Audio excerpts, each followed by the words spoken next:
Hello, അപ്പോൾ എല്ലാവർക്കും നമ്മുടെ ചാനലിലേക്ക് വെൽക്കം. ഇന്ന് ഞാൻ ട്രെൻഡിങ്ങിലായിരുന്ന ഒരു ഐറ്റമാണ് ഉണ്ടാക്കി നോക്കുന്നത്. ഫസ്റ്റ് ടൈമാണ് കാരമൽ ബ്രെഡ് പുഡിംഗ്.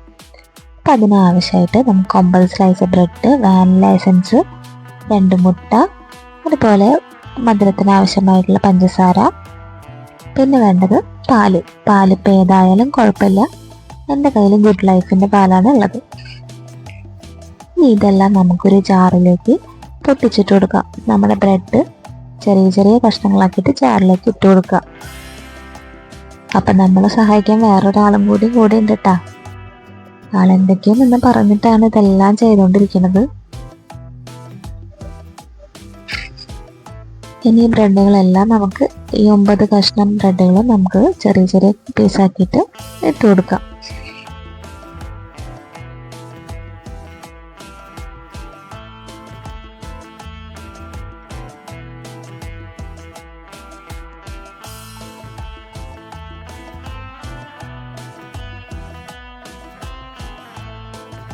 ഇനി നമുക്ക് നമ്മളെടുത്ത് വെച്ചിരുന്ന ആ പഞ്ചസാര ഈ ജാറിലേക്ക് ആഡ് ചെയ്ത് കൊടുക്കുക. അതിനിടയിൽ കൂടെ അതും വാരി തിന്നുന്നുണ്ട് ഒരാൾ. അതിനുശേഷം നമുക്ക് ഇതിലേക്ക് ആഡ് ചെയ്ത് കൊടുക്കേണ്ടത് 2 മുട്ട.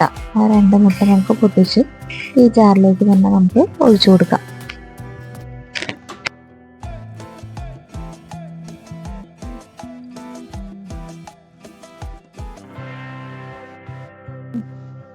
ഇനി 1.25 ഗ്ലാസ് പാലാണ് ഞാൻ ഈ ജാറിലേക്ക് ആഡ് ചെയ്ത് കൊടുക്കുന്നത്.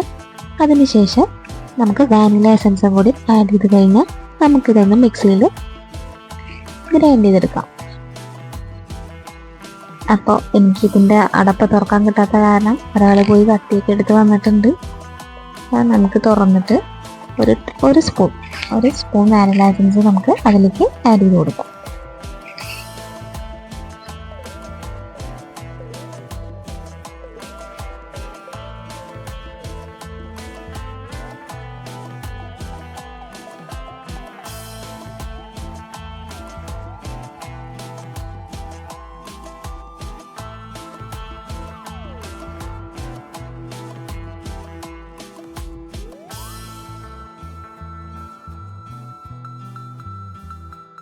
ഇപ്പം നമ്മൾ ഇതെല്ലാം ഒന്ന് മിക്സ് ചെയ്ത് എടുത്തിട്ടുണ്ട്.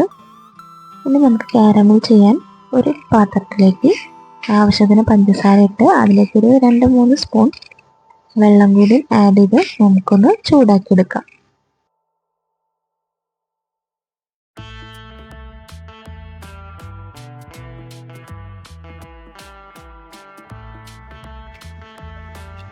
ഇപ്പം ഇതൊന്ന് ചൂടാക്കി എടുത്തിട്ടുണ്ട്. ഇതുപോലെ ഒരു പത വന്നതിന് ശേഷം ഇത് നല്ലൊരു ബ്രൗൺ കളറായിട്ട് വരും. ഈ ബ്രൗൺ കളറാകുമ്പോൾ അത് പെട്ടെന്ന് തന്നെ കട്ടിയാവും. അതിനുശേഷം ഞാനൊരു 5 മിനിറ്റ് ഫ്രിഡ്ജിൽ വെച്ചിട്ട് ഇതൊന്ന് തണുപ്പിച്ചെടുക്കുന്നുണ്ട്. അതൊരു വേറെ പാത്രത്തിലേക്ക് ആക്കിയിട്ട് തണുപ്പിച്ചെടുത്തു. ഇനി നമുക്കിതൊന്ന് ആവി കയറ്റാൻ വെക്കണം. അപ്പോൾ ഇതിലേക്ക് നമ്മുടെ ആ മിക്സും കൂടി ആഡ് ചെയ്തിട്ട് ഒരു 10-15 മിനിറ്റ് ഒന്ന് ആവി കയറ്റാൻ വെക്കുക. അതിനുശേഷം നമുക്ക് ഇതായൊന്ന് നോക്കാൻ വേണ്ടിയിട്ട് ഒന്ന് കുത്തിയൊരു ഫോർക്കോ എന്തെങ്കിലും സ്പൂൺ കൊണ്ടൊന്ന് ചെറുതായിട്ടൊന്ന് കുത്തി നോക്കിയാൽ നമുക്കറിയാൻ പറ്റും ആയിട്ടുണ്ടോ ഇല്ലയോ എന്ന്. അപ്പോൾ ഇതായിട്ടുണ്ട്. ഇനി നമ്മളിതിൻ്റെ 5-10 മിനിറ്റ് കൂടി നമ്മൾ ഫ്രിഡ്ജിൽ വെച്ചതിന് ശേഷം ഇതിനെ വേറൊരു പാത്രത്തിലേക്ക് മാറ്റി. ഒരാളിത് ഇവിടെ കഷ്ടപ്പെട്ട് എന്തൊക്കെയോ പറഞ്ഞ് മുറിക്കുന്നുണ്ട്.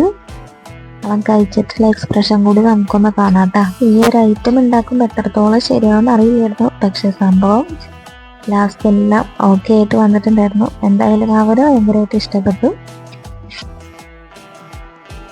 അപ്പം എല്ലാവർക്കും ഈ ഒരു വീഡിയോ ഇഷ്ടപ്പെട്ടു എന്ന് വിചാരിക്കുന്നു.